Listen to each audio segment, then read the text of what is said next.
क्या आप भी इस गलतफहमी में जी रहे हैं कि जो लोग आज आपके आगे पीछे घूमते हैं वो आपकी इज्जत करते हैं? तो रुकिए, क्योंकि आज मैं आपको एक आलीशान दफ्तर और वहां के चौकीदार की कहानी सुनाती हूँ, जिसे सुनने के बाद आप समझ जाएंगे कि लोग आपकी इज्जत कभी नहीं करते। वो सिर्फ आपकी धन दौलत और आपकी कुर्सी की इज्जत करते हैं।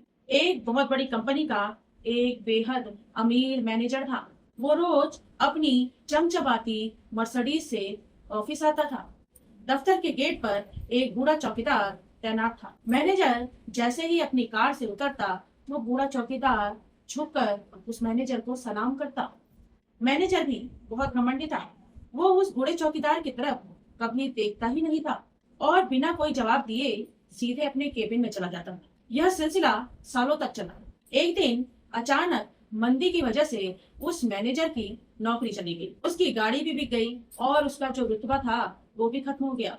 कुछ महीनों बाद वो अपनी पुरानी फाइल के सिलसिले में उसी दफ्तर के गेट पर एक आम इंसान की तरह गेट पर पहुंचा।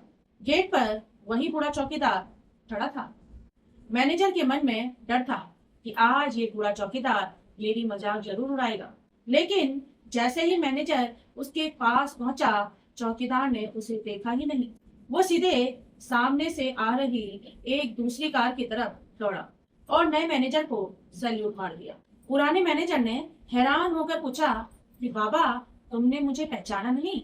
मैं सालों तक यहाँ का कितना बड़ा अफसर था। तुमने मुझे कभी बिना सैल्यूट किए नहीं जाने दिया। आज तुमने मुझे देखा तक नहीं।